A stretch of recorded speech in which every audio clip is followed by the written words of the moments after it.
2014 வந்து நாங்கள் ரெஜிஸ்டர் பண்ணோம். மொத்தம் வந்து 1364 ஃபார்மர்ஸ் வந்து இதில் பங்குதாரர்களாக இணைஞ்சிருக்கிறாங்க.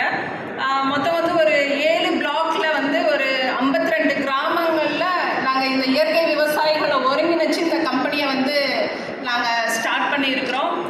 இது ஆக்சுவலாக என்னென்னா ஒரு பிரச்சனையோட அடிப்படையில் தான் வந்து இந்த கம்பெனியை வந்து நாங்கள் ஸ்டார்ட் பண்ணோம்.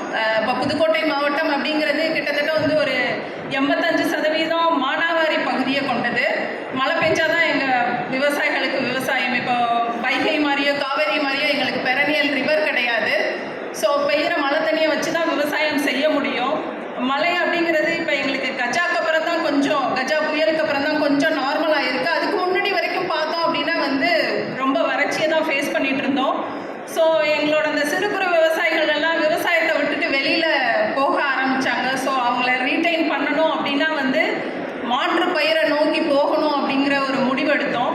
அப்போ எடுத்தது தான் வந்து இந்த பாரம்பரிய நெல் ரகங்களும் சிறுதானியங்களும், வறட்சியை தாங்கி வளரக்கூடிய இந்த பாரம்பரிய நெல் ரகங்களையும் சிறுதானியங்களையும் கொண்டு போகணும் விவசாயிகள் மத்தியில்னு முடிவு பண்ணி ஒரு கிட்டத்தட்ட ஒரு 52 ரகங்களை எங்கள் விவசாயிகள்கிட்ட கொடுத்து விவசாயம் பண்ண வச்சோம்.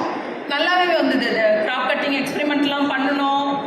டிஸ்ட்ரிக்ட் ஆவரேஜ் ஈல்டை விட ஜாஸ்தியே வந்தது.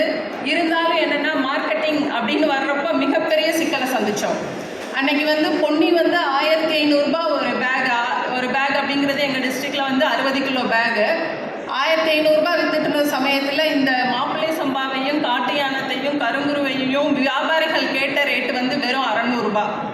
வெறும் இது வந்து பொறிக்கு தான் ஆகும், அவளுக்கு தான் ஆகும், வேறு எதுக்குமே ஆகாது அப்படின்னு சொல்லிட்டு கேட்ட ரேட் வெறும் 600. அப்போ என்ன செய்கிறது அப்படிங்கிறது மிகப்பெரிய சிக்கலை சந்தித்தோம். விவசாயிகளை ஃபேஸ் பண்ண முடியல.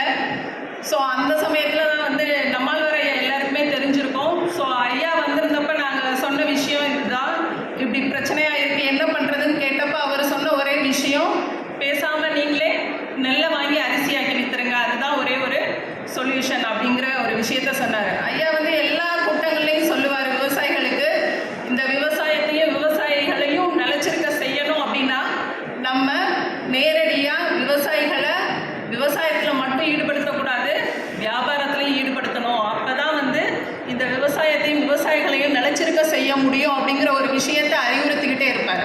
அவர் ஒரு உதாரணம் கூட சொல்லுவார்.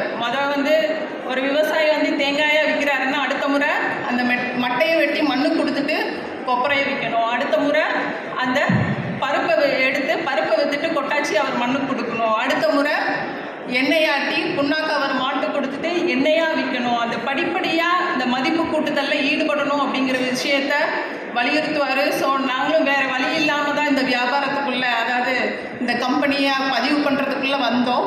ஸோ இந்த ஸ்பெசிஃபிக்காக வந்து இந்த கம்பெனியை வந்து பாரம்பரிய நெல் ரகங்களுக்கும் சிறுதானியங்களுக்குமான கம்பெனியாக வந்து பதிவு பண்ணணும். ஒரு 15 இயக்குநர்கள் குழுவை வந்து ஒருங்கிணைச்சோம். அது எல்லா பிளாக்லேயும் ரெப்ரசன்ட் பண்ணுற மாதிரி. இப்போ நிறைய பிரச்சனைகளை சொன்னாங்க. பேனலில் வந்து 2 பேருமே வந்து விவசாய உற்பத்தியாளர் நிறுவனங்கள் சந்திக்கக்கூடிய நிறைய பிரச்சனைகள் சொன்னாங்க. பர்டிகுலராக வந்து போர்டில் என்ன பிரச்சனை, விவசாயிகள் மத்தியில் என்ன பிரச்சனை அப்படிங்கிறத.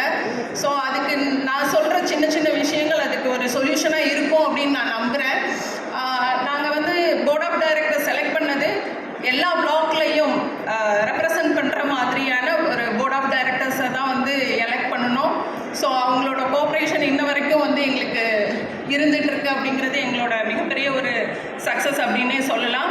ஸோ இந்த போர்டை வந்து சின்ன சின்ன கமிட்டிகளாக பிரித்தோம். ஒன்று வந்து கொள்முதலுக்கான கமிட்டி, இன்னொன்று வந்து